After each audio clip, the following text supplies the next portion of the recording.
Welcome back, my friends, to the D-Rate the Hate podcast. I am your host, Wilk of WilksWorld.com, and I am so incredibly grateful that you are taking the time to join me for another powerful DTH episode.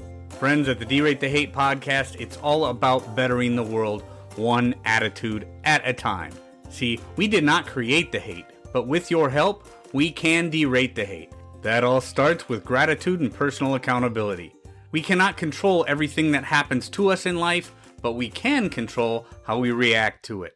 How we act, how we react, no matter what happens to us, how we react to it makes the difference. Friends, there is only one good thing about a bad attitude, and that is that we have the ability as individuals to change it. Here on the DTH podcast, we strive to bring you great guests and provide tools to do just that. Please be sure to share it with your friends. Subscribe if you haven't done so. Ratings and feedback are always greatly appreciated. And with that, let's get to this week's episode. Friends, I am going to keep this intro very short because I think this conversation is one that I want to get to very quickly. I don't want to waste a lot of time. You know about my work with Dr. Francis Collins in the Braver Angels Truth and Trust Project. What many don't know is that I have also recently developed a friendship with Dr. J. Bhattacharya. Now, if you're not familiar with Dr. J. Bhattacharya, you definitely should be. He is a professor of medicine at Stanford University, and he also happens to be one of the authors of the Great Barrington Declaration that came out in late 2020 talking about focused protection. The Great Barrington Declaration showed the world that there was not necessarily consensus where some people claimed there was. This conversation with my friend Dr. J. Bhattacharya is definitely one you do not want to miss. We talk about the Great Barrington Declaration and how that came to be. We talk about the suppression of speech, the smearing of character, and how that leads to more institutional distrust and actually how it gives rise to more bad ideas and misinformation. Friends, this conversation with my friend Dr. J. Bhattacharya is ultimately about humility and free speech and how those are prerequisites for trust in science. So where do we go from here? Listen to this episode and find out. And be sure to share it with your friends. Here we go. Dr. J. Bhattacharya, man, thank you for joining me, my friend, on the D-Rate the Hate podcast. We've had a few conversations, and this one will be the first time we recorded one for the DTH podcast. So grateful for you, my friend. How are you? It's so good to see you in this context, Adam. We've been having all those fun conversations offline. To finally get to talk in public together is just a thrill. Yeah, absolutely.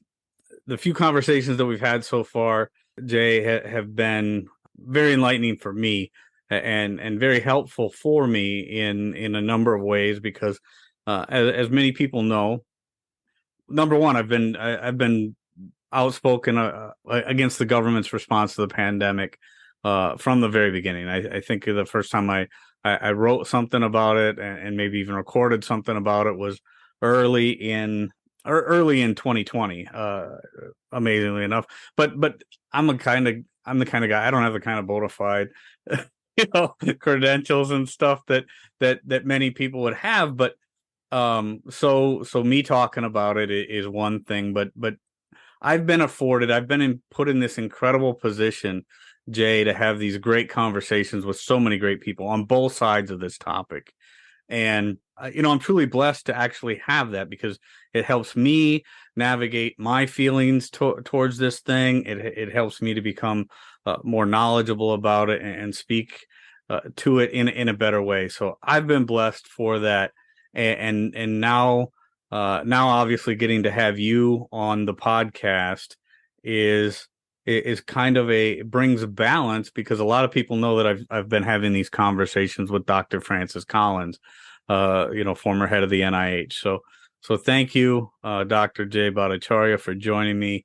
Now, I guess what I want to get into right away is, like I said, I started speaking out against this in early 2020, and then something called the Great Barrington Declaration popped up in late 2020. So just for me and for the DTH listeners, talk to me about how that thing in itself got started in 2020?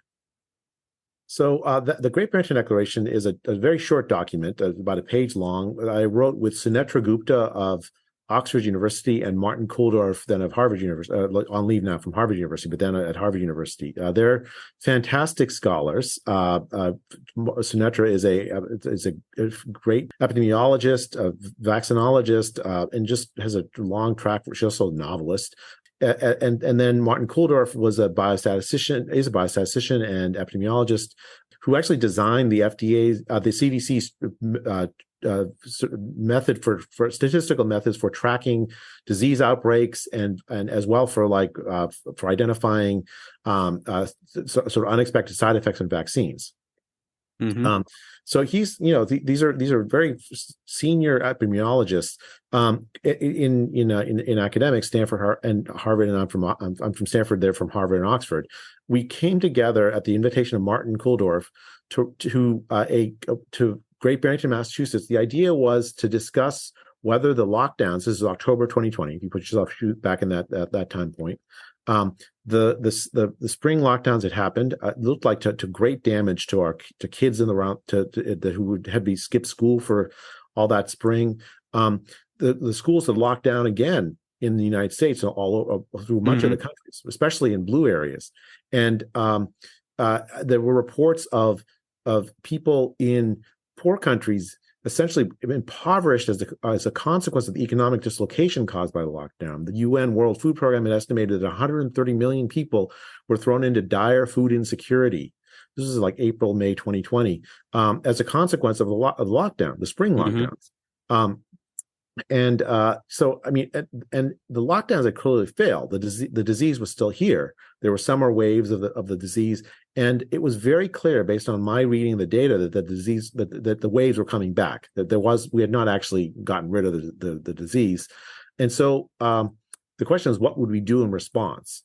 It was also clear that, in my view, much of public health had learned nothing from the failure of the spring lockdowns or the damage caused by them, and that the lockdowns are going to come back. And so when Martin invited me to Great Barrington, Massachusetts to talk about this with him and Sunetra, I jumped at the chance. So the Great Barrington Declaration came out of that discussion between me, Martin, and Sunetra. And our aim was not was broader than the scientific community. We wrote it in a language that anyone could understand it. You can go read it online, you can see it. We wrote it so that to invite people into a discussion about how best to protect vulnerable people from COVID without the lockdowns. Right. And like the other piece of evidence that we were responding to was the very clear evidence in the data that it was really older people that were really at very high risk from severe disease, and the younger people were much lower risk. Put those two facts together, you have the Great Barrington Declaration. You say, okay, focus your efforts on vulnerable older people. Try your best as you can to use every tool you have in your toolbox to protect them, focus protection, while at the same time not disrupting the lives of young people, because that disruption itself causes so much harm and damage. Right. And focus protection was really my point right from the very beginning, because I mean there were people out there talking about that, but not a lot. I don't know that it was a big mainstream narrative. And then I think it got kind of it definitely started to get some more legs throughout the year 2020. Still not a lot of mainstream coverage of it, and as you know, and as you've experienced, probably more than the average person can imagine, there was a lot of suppression of that focused protection idea, and that was when it really started. I think that's probably when it really started to get some legs, was when people saw that there was a concerted effort, whether it be on the part of the media or social media outlets or the government or whoever, that suppression actually was putting putting fuel on the fire, right? I mean, it was one of those things where there were a lot of people that when they saw that, and this is where I kind of play devil's advocate for it, and this is something, you know, I want kind of your opinion on, Jay, is how would you, well, first of all, you know, tell me what you kind of experienced, you know, with right at the beginning of the suppression part of it, actually, you know, how that kind of played out for you personally.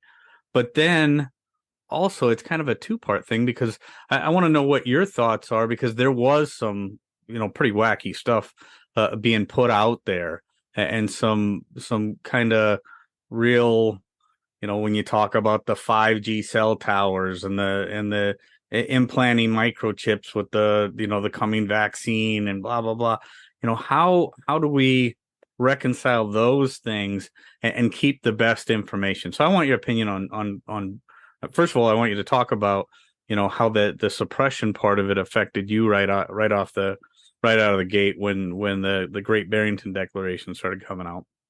But then yeah, I'll get to all of those. I got it in my head. So first, let me just address the idea of focus protection really quickly, because I think that principle, had it been applied from the earliest days of the pandemic, we would have avoided some tremendous and obvious errors, right? So you've heard stories, I'm sure, that Governor Cuomo sent COVID-infected patients into nursing homes. Yeah. Actually, that happened not just with Governor Cuomo. It happened in Michigan. It happened in Pennsylvania. It happened in Montreal. It actually happened even in Stockholm. Right. Why did this happen? Like, these were not dumb people or evil people. They were well-meaning people put in charge of a very difficult situation, but led by the wrong idea about how to manage the pandemic. Mm-hmm. Their view in the early days of the pandemic was that the scarce resource was hospital beds. And we needed to have open hospital beds in order to save lives. And so they sent COVID-infected patients out of hospital beds to open them up into nursing homes where all the vulnerable people were, where so many vulnerable people were. If focus protection had been at the key principle that guided behavior in the earliest days of the pandemic, they would never have thought to do that. Yeah, no, that's right. Yeah, it makes sense. So, I mean, that's why I like the idea of focus protection. People say, oh, it's obvious. Well, it wasn't obvious. That you can't have multiple guiding principles when you're making decisions. You have to decide strategically what are your objectives. And then the tactics follow from the strategic objectives. Mm-hmm.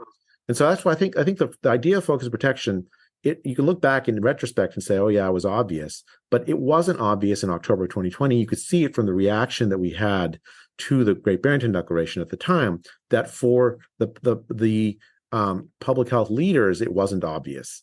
They reacted in a very, very negative, many of the public health leaders reacted in a very negative way to us writing the Great Barrington Declaration. So like on the positive side, tens of thousands of doctors, epidemiologists, and scientists signed on to the Great Barrington Declaration almost immediately after we released it. And now to date, almost 1 million people have signed it, regular people. We got translations into 40 different languages. Wow. It struck a chord in people all around the world. Mm-hmm. It was tremendously gratifying to see that happen. At the same time, within days of the Great Barrington Declaration, I started getting hit pieces written about me by newspapers. Like the New York Times effectively wrote a hit piece with Tony Fauci and Francis Collins showing up, accusing me of wanting to let the virus rip. In those newspaper articles, I had death threats. Like just whenever I'd appear in public, I'd get hate mail, some racist hate mail. Go back to your home country kind of hate mail. I'd get death threats. I'd get and in the background was this campaign to make it seem as if I'm some sort of fringe figure, that I shouldn't be listened to.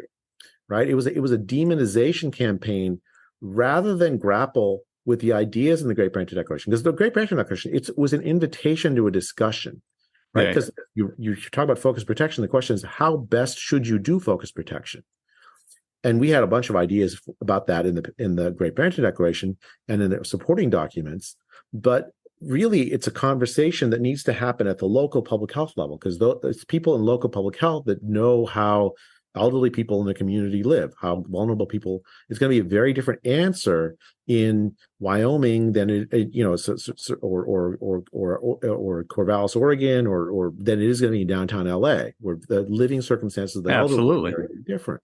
So there's no way three fringe epidemiologists can decide, can design a policy that's going to be right for the entire world. It has to be a conversation with all of public health. We were calling for a shift in strategy, and we were met with essentially, I don't know what to call it, other than a propaganda campaign to demonize us and delegitimize us as if we were somehow, to excommunicate us from the community of scholars and public health professionals trying to think of the best way to manage the pandemic. Right. I never wanted to let the virus through. I wanted to protect vulnerable older people. I wanted to protect kids, school kids, and poor people from the harms of the lockdown. That was my goal. Sure.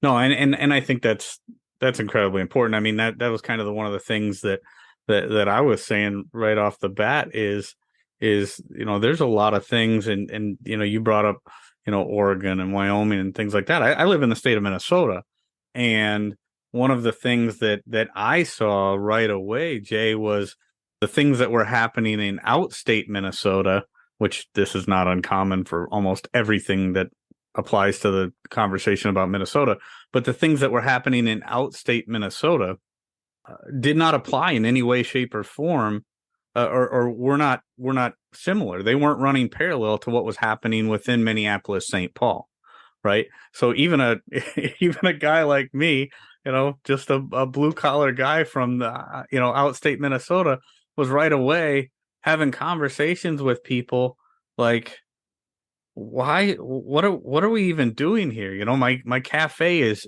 shut down and I can't serve the people of my community anymore. Or I'm an ICU nurse in I'm trying to think of where she was from, but like I'm just going to throw it out there, Staples, Minnesota, right? How does it make sense that we aren't seeing anybody anymore because of what's going on in Minneapolis, St. Paul? But it was like several months before they even had the first case of COVID in the outstate. So right away, I started putting two and two together, and I'm like, this, like so many other things that happen in this country, the same rules can't apply. We can't apply a one-size-fits-all strategy to this thing that, sure, it was scary and nobody, in many ways, nobody knew what to believe or how to compartmentalize this with other, horrific diseases that have struck the country over the course of history. So, but trying to do this one size fits all, we're just going to shut everybody down and the government's going to decide. I really, right away, for me, it just felt like so much of what was happening was wrong. But then again, I try to empathize with those that are trying to make these decisions, and while I'm a pretty much a free speech absolutist, Jay, I don't agree with the suppression of speech at all. I still, in my mind, am still trying to figure out how we deal with, and I know what I've said, and I'm sticking to what I've said, but how in your mind do you think about, and I don't believe you or Snetcha or Kuldorf or anybody or in any way a fringe epidemiologist, but there were some fringe ideas out there that really started causing some real ugly upheavals online, So what do you think about that? I mean, with some of these people, because like I said, I'm a free speech absolutist. I know what I'm going with for an answer, but what is your answer to those? Okay, so I mean, that's a really good question, Adam, and I think it's a very important point, because that is the main argument I think that many people during the pandemic would resort to when they would say, well, look, you have to like censor speech, right? Because it's so dangerous to allow misinformation, completely uninformed, disconnected from the scientific literature for spread. Mm-hmm. And like you brought up 5G. I frankly I can't even like repeat exactly what the theory is, because it just seems so nonsensical, right? Right. So a few things about that. So first of all, these theories spread more easily in a atmosphere of distrust. Mm-hmm. If you have large fractions of the population disconnected from public health to the point where they don't trust public health authorities, whatever public health authorities say, they actually believe the opposite. Yep. You're gonna have a very difficult time as a public health authority to convince those people that these theories that are incorrect are actually incorrect. Right. On the other hand, if you have trusted public health authorities, then for sure you'll have a much easier time, right? Like if I trust you, Adam, and you tell me, Jay, this is not true, you shouldn't believe this. I'll believe you, even though I can't directly verify because we're friends and you've been trustworthy on so many other things. Right. So I think the key to addressing this kind of misinformation is to build public trust in public health. And I have to say, I think, unfortunately, public trust in public health in the United States did almost everything wrong in that book from the earliest days of the pandemic, right? You had public health authorities early in the pandemic, for instance, saying that it was that there's no evidence that masking works. And that was true. There wasn't any good evidence, no high quality evidence that masking worked early in the pandemic.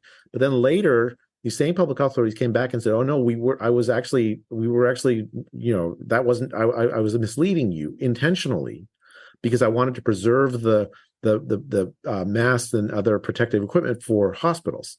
Mm-hmm. Mm-hmm. And already there, if you have somebody lie to you, you're going to say, "Oh, well, am I going to believe you the next time?" Yeah, what do I have to believe here, and do I believe this person? What else were they lying to me about? I mean, that was something that I heard quite often in the conversations that I was having. Was, well, if they're going to lie to me about this, what else are they lying to me about? When's that next shoe going to drop? And just the contrast with Swedish public health is just remarkable, right? You had Swedish public health. It's not like they made no mistakes, but when they made mistakes, they owned up to it. So, for instance, I saw Anders Tegnell, the head of Swedish Public Health, give some sort of address where he openly acknowledged, I think in summer of 2020, the mistakes that had been made in Stockholm with the nursing homes there, and he took the blame, even though he wasn't personally the one that made those decisions. Right. And he recognized them as mistakes, right? And that builds trust, right?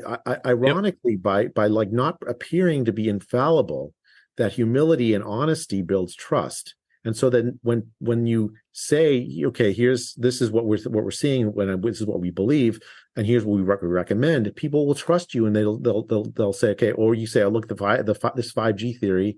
I wish I could tell you exactly what it was. I can't. I don't even remember the specifics of it, but it was pretty wild. I think there was a couple Hollywood types that had been really out there pushing this thing, and it started to gain some legs. But I think you're absolutely right. I think none of those kind of whether it be the microchips in the vaccines or the 5G cell towers, or none of that stuff would have gained those legs had people not already started feeling like they'd been lied to, and the public trust at that point had already really started to erode. Yeah. So I think that's the primary answer. I'll say this. So as a second point to this, the way that public health suppressed speech was by going after these theories with articles saying, like, fact check articles, or suppression of online posts, right? So and it was very selective, right? They would go after like utter crackpot theories, but then at the same time, then they would also use the same apparatus to go after things that were actually genuinely controversial in the scientific literature, right? As if they were exactly the same, as if they were in the same category of these theories. Trying to what is it, consensualize or whatever? Tie the two together. When, I mean, like I said, I'm not a doctor, but from my understanding of science, even going back to middle school and high school and things like that, is there has to be an open and honest debate about all things, right? I mean, until something becomes a law like gravity, you have to be able to at least debate that and show people, hey, we aren't doing things just on a consensus. We're doing things because they make sense, they work every time, things like that. And that was kind of like the next thing that I was thinking about is tying this all in is there was this narrative out there by so many in the media and so many politicians and those big mouthpieces that were out there on the mic every day, right? Saying we have a consensus, we are doing the right thing. How much distrust does that build, Jay, when you have some of those bigger names saying we have a consensus, we know that this is the right path to take, but then you've got at that point, I don't know, a couple 100,000 people that had signed the Great Barrington Declaration saying, hey, there isn't a consensus, we're trying to speak but we're not being allowed to. So talk to me about that consensus thing, and where do you think? And I don't even know that that's how I want to say this, but there was no real consensus. No, I mean, that's exactly true. There wasn't a consensus. So first, let me just in response, I think, let me just echo what you just said and put it, for science to work, there's at the heart of it a fundamental humility, right?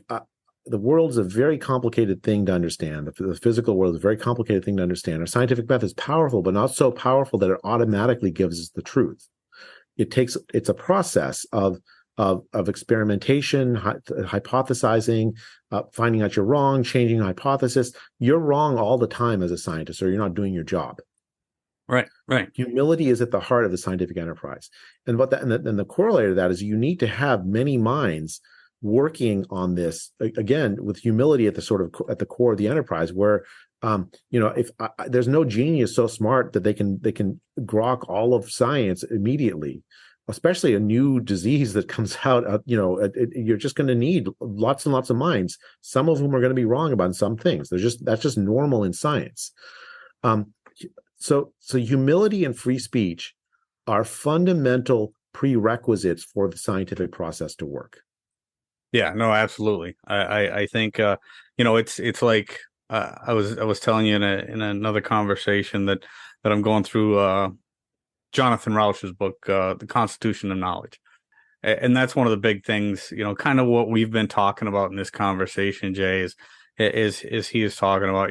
There is no monopoly on knowledge. There is no monopoly on science. There is no monopoly on truth. But when people try to claim that maybe they are science, and I'm not quoting Jonathan Rauch's book, I'm just kind of going off what I've taken away from it.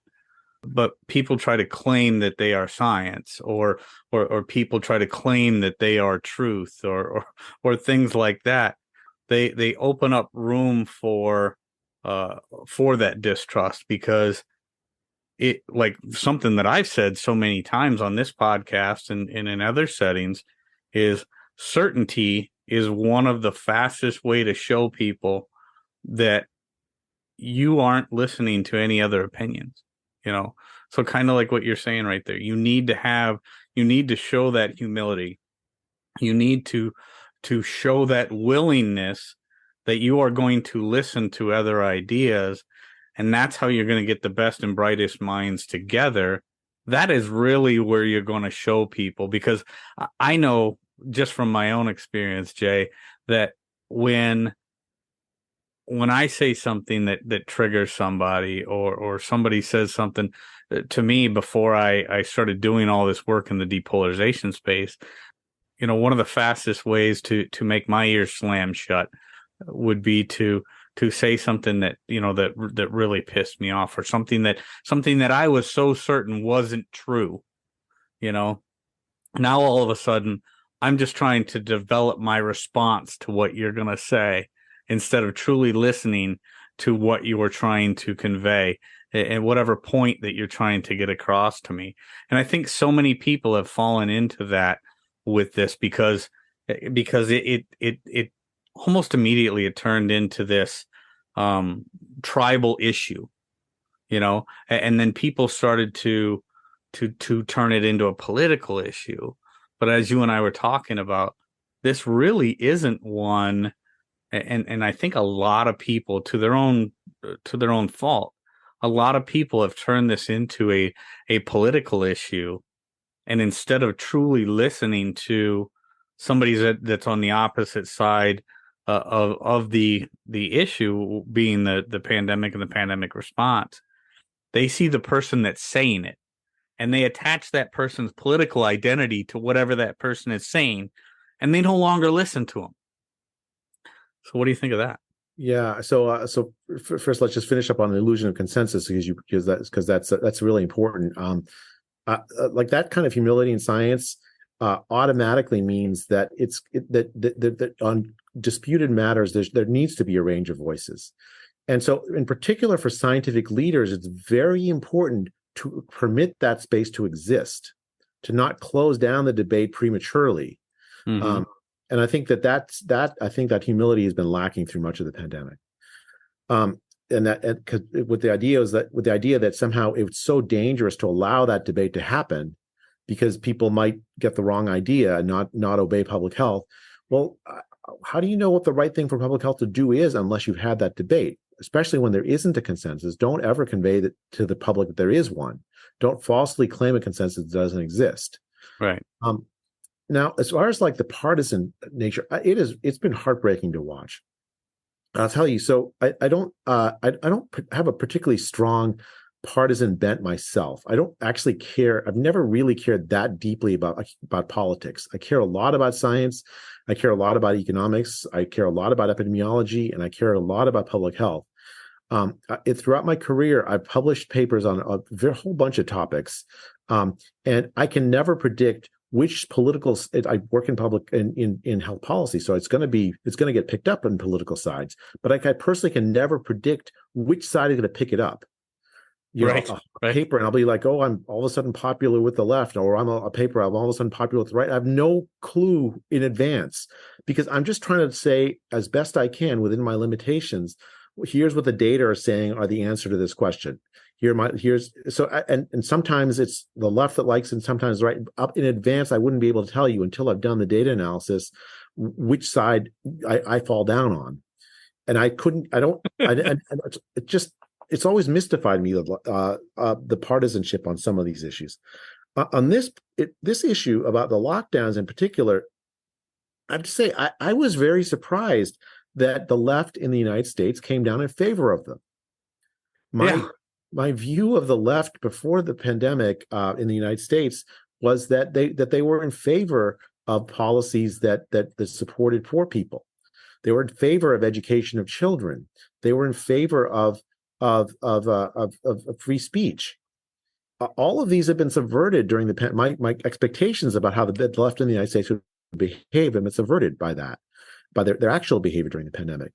At the same time, it's far from clear that the lockdowns were really should have been embraced by. You look at the Swedish left, for instance. The Swedish left did not embrace lockdowns. They were fine and happy with Anders Tegnell. It was the Swedish right that was pushing for lockdowns. In the UK, it's the Tory government that enacted lockdowns. Well, I think maybe Labour might have done it anyway. Also, and many of the most prominent anti-lockdown advocates are actually on the left. People like Sunetra Gupta, very famously on the left. So, it's heartbreaking to watch people's conditioned response to opposition to a policy, an invitation to a policy debate, to automatically think that it must therefore be conditioned by partisanship. Of course, in the United States, I mean, you know this better than me, given what your project you've been doing. We are a very deeply broken nation. We are almost incapable of talking to each other honestly and trying to learn from each other if we think that you're on the opposite political side. Right. And that's why I do so much work with the organization Braver Angels, Jay, is because I do believe polarization is one of the biggest issues of our time. And the fact that we, the people, have allowed science to be corrupted by politics is probably one of the ugliest things that I could possibly imagine, because as you said, I mean, all the papers that you've written, all the things that you've done over your career, you don't know which side they're going to fall down on. It as well you shouldn't, because nobody should be, when they're doing anything, whether they're doing anything for public health or science or whatever, politics and the political fallout should never be even a consideration. I mean, that is really not where this thing should have ever gone. And I think, quite honestly, I mean, that's one of the things that we've got to work through with this, and that's one of the things I want to talk about to kind of round out our this conversation. There's going to be many more. Don't there's going to be many more, and there's no way we could cover all of this in an hour or whatever we're going to talk. But the thing that I think about the most, and the thing that I've talked about with Dr. Francis Collins so many times, is how do the people of the United States get beyond where we're at today? Because I know you and I have talked about it in conversations. Dr. Francis Collins and I have talked about it in conversations, based on what has happened, based on this pandemic, the government's response to the pandemic, whatever you want to blame it on. It doesn't matter. I mean, we can't point. I mean, some people can point fingers, and some people are, but the reality is this: the situation we're in today. I truly believe the situation that we are in today, if we experience another pandemic tomorrow, the scale of this one, or something even worse, we are going to be in a worse shape as a country going into the next one if we don't fix what happened during this one. And that is my big concern, because we all know that there will be a next one. I mean, I don't care what people think they caused it, where the origin came from, what origin will be the next one, what kind of pandemic it'll be, whether it'll be another, SARS, kind of thing or whatever. We're going to be in worse shape because of the public distrust that we have. The institutional distrust that we have today will make the next one worse unless we fix it. So, Jay, tell me what your thoughts are on how we have to move forward to rebuild that trust in our public health establishment, in our institutions. How do we do it from your perspective? Well, okay, so let me tell you the idealistic version of this, and then I have to just to confess, Adam, I've become a little more jaded around this over the last few months as I've like seen what's happened in the United States.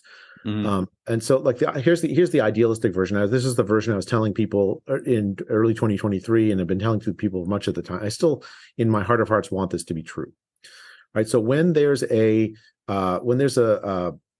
patient that dies in a hospital, what you have is something called a morbidity and mortality conference, especially when the death shouldn't have happened. And people who are involved in the care of the patient, doctors and so on, will get together. And the goal isn't to like point fingers. The goal is to like have an honest conversation about what went wrong. It's called an M&M conference, morbidity and mortality. Mm-hmm. And an idea is like, if once we've openly discuss this, now we can change our procedures and learn the lesson so it doesn't happen to any other patient ever again, right? Or when a plane crashes, the NTSB comes out, looks at the black box. Again, they're not trying to point fingers. They're trying to like figure out what happened so that they can adopt reforms and procedures so that it doesn't happen again. Mm-hmm. Mm-hmm. That we desperately need that for this pandemic. It's very clear, no matter where you come from, that things went very, very badly wrong in our pandemic response. Mm-hmm. It failed. A million or more Americans are dead from COVID or from probably much more from the lockdowns. Even I'd say, like the damage caused in terms of like the ongoing effects. Mm-hmm. Worldwide, the lockdowns I think were more damaging. But whatever. But the point is that did they work to save lives? That's an open question. I have an answer to that. But that's my read of the evidence. I'm sure there are people who are reading the evidence differently. Let's get together and have an honest, open discussion on a whole host of things to evaluate our pandemic response. So I wrote this document with some of my friends who are epidemiologists, immunologists, scientists, called the Norfolk Group document. It's a blueprint for a COVID commission, an honest look. It's 80 pages of questions asking, related to our pandemic response, like, on vaccines, on lockdown harms, on school closures, on masks, you name the topic. We should have this honest, open discussion with people who are qualified on both sides to try to say, okay, what went right, what went wrong. I think that is the beginning of regaining trust. Public health authorities, like the CDC, for instance, should openly ask for this. We should be clamoring for this. The National Institute of Health should be clamoring for this. And I think if they were to do that, if they were to have an open, honest conversation, that would be the beginning of how to regain trust. Yeah, no, I absolutely believe so. That's I forgot you had a second part to that. Yeah, I'm sorry. I got to tell you the cynical side. I have to say, because that is the. I want to hear the cynical side too. I'm sorry, because and hopefully you can talk me out of it, talk me down from this. What I've seen is actually the opposite happen. I've seen these institutions like the CDC and the NIH essentially double down on what I view as just catastrophic errors they made in recent months. Yeah. They're, rather than address the possibility that they might have gotten things wrong, they have instead maintained the fiction that everything that went right, and the only problem was misinformation that foiled them from the good outcomes that we should have gotten. I've testified in Congress a couple of times, and I'm sorry to say it was the Democratic congressmen and congresswomen that went after me, attacking me on with that line. And I think if that line wins the day, you're never going to regain public trust with half the American public. No, and Jay, I absolutely think you're right, because I mean, one of the other, I've obviously had other conversations with other high profile people, both on and off recorded conversations from my podcast, and one of the biggest things is whether it's you testifying before Congress and being grilled and hammered for what you have to say, or whether it be a Dr. Francis Collins that goes before Congress and he's grilled and hammered by Republicans for what they have to say. I'm sorry to say that the people that we have in some of these political positions, they are, in my opinion, I don't care whether it's right, left, or somewhere in between, they're going for the red meat. They're going for the pound of flesh, and that's one of the strategies that really bothers me in this, and that's kind of why I do what I do. Is I don't believe for a second that pound of flesh strategy is going to work here. I agree with you, and the first time that you and I had a conversation when we initially talked about the Norfolk Group document and the M&M conference that you're hoping that will happen, and I hope and pray that we can make something like that happen, because I downloaded the document, I've read the document, and guys like me can read this document because it's not incredibly complicated to read, and you've done an amazing job. You and your colleagues have done an amazing job putting together the links to the evidence that you talk about in the studies and stuff like that.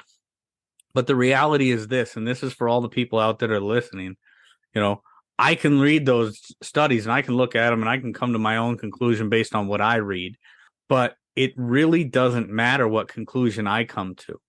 What matters and what's going to matter and what's going to move the needle, what's going to make the difference for the people of this country is getting together people like, whether it be you two or people like you two, Dr. Francis Collins, Dr. J. Bhattacharya, in a M&M conference, and discussing how can we both read these same studies and come to different conclusions.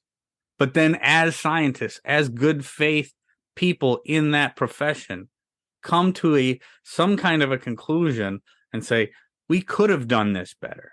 We do that in business all the time. I mean, I'm a business guy. Most of my business has been in transportation. But, when I'm looking at something, when I look at a situation, because I have to evaluate situations that went wrong every single day.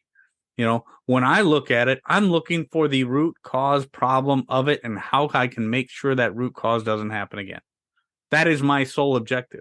Because in business, we have no choice, because most of us who are in business or in business for profit, we have to figure out what that root cause is and find out how to make sure it doesn't happen again, because there are people that depend on us for the dollars at the end of the day to keep the lights on, keep the wheels rolling, keep things going the way that they need to go.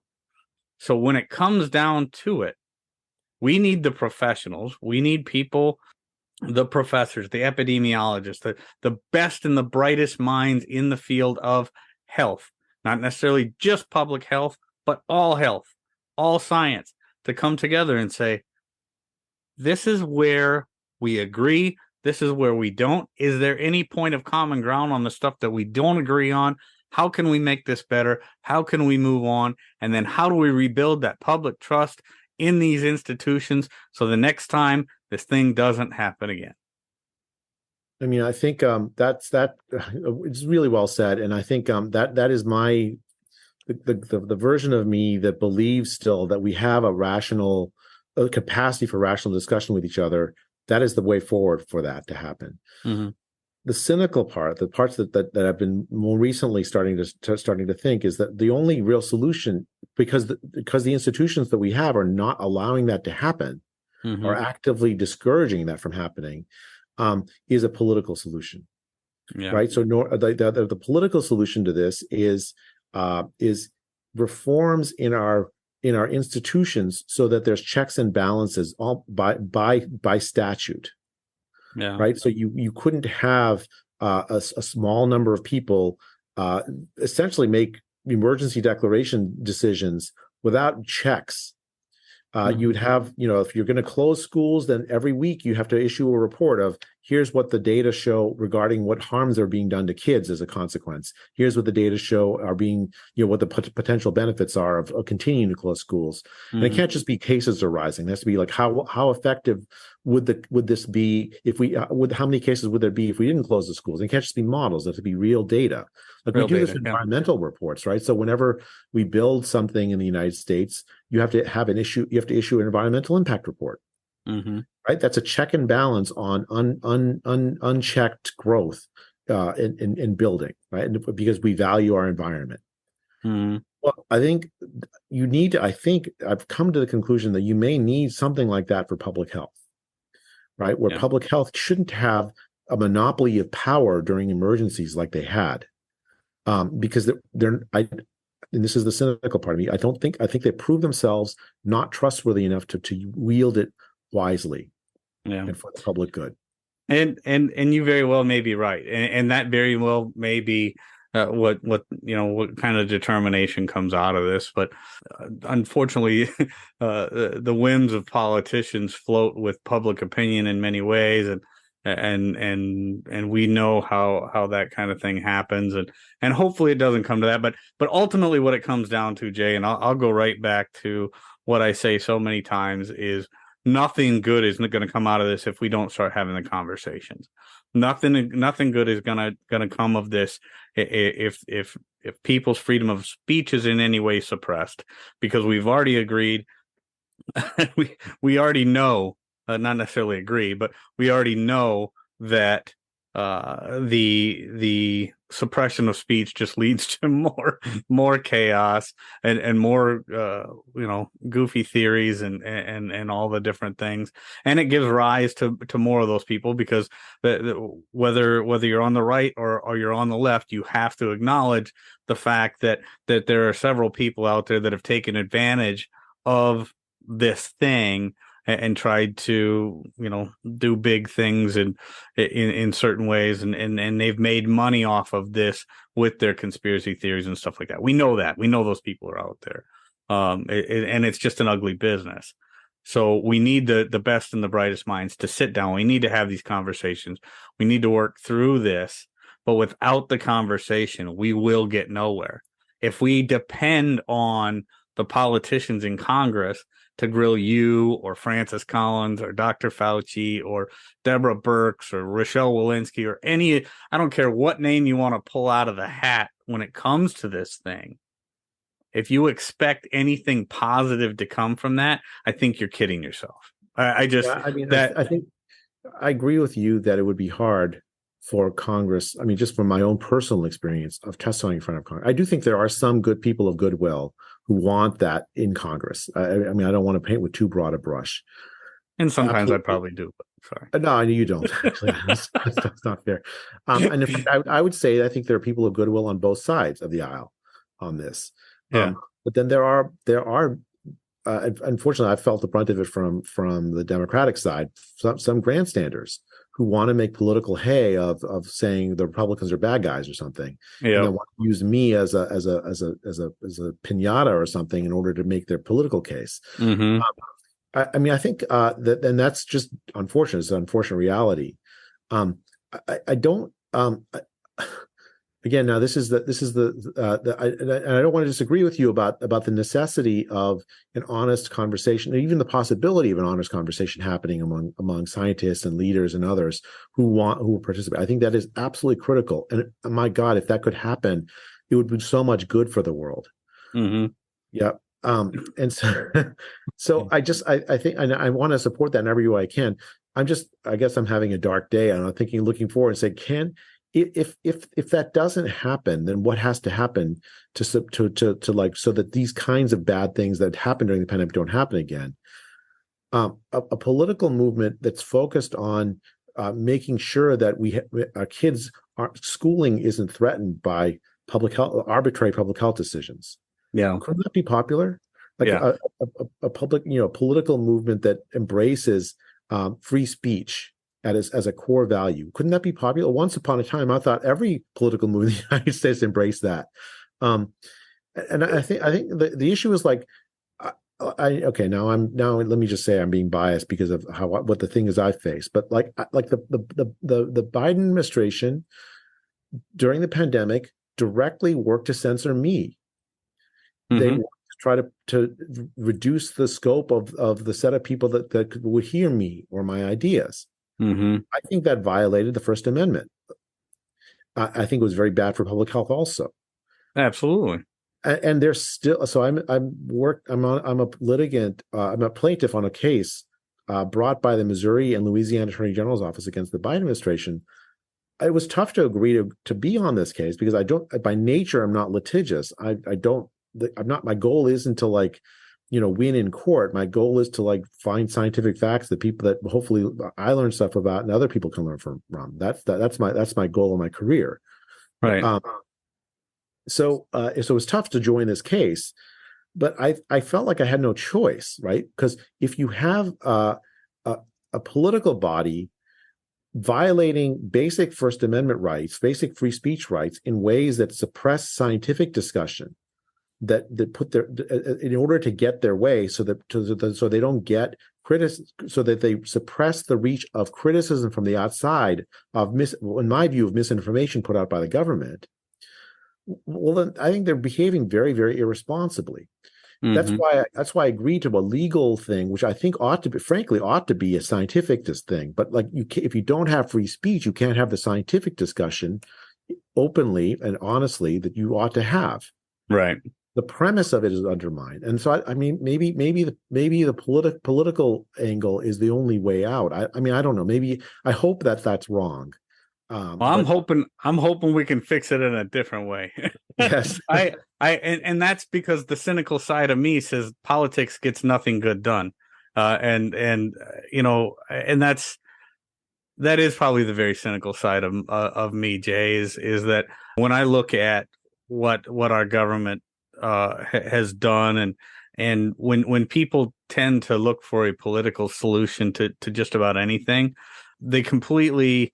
And I'm not saying you completely or anybody else that's looking to the government for a political solution, but so much of what I've come to believe over my adult life is that politicians generally are not looking for the root cause of a problem. They're looking to mask a symptom in order to continue dealing with it for as long as humanly possible. And that's maybe the cynical side of me, but that's what I've come to believe about political solutions. Is very seldom do they actually attack the root cause of a problem. I've got to say, Adam, I've never they play with the symptoms like a cat plays with a ball of yarn. I'd say, like, I've now had many conversations with you, and to think that you have even a cynical bone in your body, I don't believe it, not for a second. Well, I tell you what, we're gonna do this thing together, man. We are going to, one way or another. This has become one of my life's major goals, is to help find a solution to this problem, because you know what? I'm an old dude now, and I got a very young daughter and a young son, and they're going to be around long after I am. And I want to make sure that, if this happens again, 20, 30 years from now, when maybe I'll be somewhere, but I'll be, that probably won't be talking a whole lot at that point. But no, and I make a joke there. But no, the reality is this is, I believe in this country. I believe in the idea of this country. I believe in the people of this country. And I believe that it's we, the people, that actually gets things done in this country. And despite what games they want to play in the Beltway bubble of Washington, D.C. And, but there is the fact that we need to have the big players get involved. And I've made it one of my life's missions to help depolarize and the people of this nation, help to mend the chasms, mend the fabric that's been torn so terribly in this country, through no single individual's fault, but there's plenty of them. And then this thing that happened, obviously this thing that happened to our world, our planet, the pandemic itself, and then the government's response to the pandemic, the world's response to this pandemic. We all know that no specific response would have been perfect, but there are definitely many, many things that could have been done better. And I think that as long as we're willing to have the conversation, as long as we're willing to work together in a go in with any preconceived notions of what somebody's intentions were and whatever, just go in, have a truly curious conversation, ask the questions, don't attack the person, attack the idea, and we will win this thing. We will make it through this thing. We will fix this thing. But if we don't have the conversation, if we aren't free to speak and free to share our ideas in an open and honest way, we can't do it. Yeah, I mean, it's actually that same thing we were talking about earlier, Adam. Humility. I mean, I think that, like, and a desire to learn from each other. Mm-hmm. I agree with you about that. That's really it ultimately is going to come to that. What it takes to get there from here, I'm happy to help in any way I can. The best thing I know how to do is to like start to raise the agenda for what that conversation should look like, what questions should get asked, develop what and marshal the evidence I have from my point of view, but be open to hearing from others about their point of view. Yeah. Well, we've got the Norfolk Group document. There'll obviously be links to that in the show notes. Anybody who wasn't familiar with the Great Barrington Declaration before now, check that out. That'll be in the show notes. Check out Dr. J. Bhattacharya on Twitter. He's always got more than plenty of interesting things to say on there. And then obviously keep on following the D-Rate the 8 podcast for more of my conversations with Dr. J. Bhattacharya, Dr. Francis Collins, other health professionals that we can get involved in this. But more than anything, people just go into this with an open mind. Keep your ears open, listen, and imagine how great things would be if we could all just talk through this and not be stuck in our own bubble, stuck in our own tribe, stuck in our own mindset so hard that we're not willing to listen. Because we have all got our blind spots, as David Blankenhorn from Braver Angels says, we've all got our blind spots, but there is not one of us that is not worth listening to or not worth talking to. So, Dr. J. Bhattacharya, my friend, thank you so much for joining me on the D-Rate the 8 podcast. Looking forward to many more conversations, my friend. That was fantastic. Yeah, I'm so great to talk. Friends, if there's anything in this episode that provided exceptional value to you, please make sure to hit that share button. Share it with your friends, share it far and wide. And of course, if you haven't done so already, be sure to subscribe right from our website so you can get the Derate the Hate podcast sent to your email inbox every week. So this is Wilk wrapping up for the week saying get out there, be kind to one another, be grateful for everything that you've got, and remember it's up to you to make each and every day the day that you want it to be. If there is something that you would like to share with me, you can catch me on most social media platforms, or you can email me directly, wilk@wilksworld.com. With that, my friends, I am going to back on out of here, and we will catch you next week. Take care.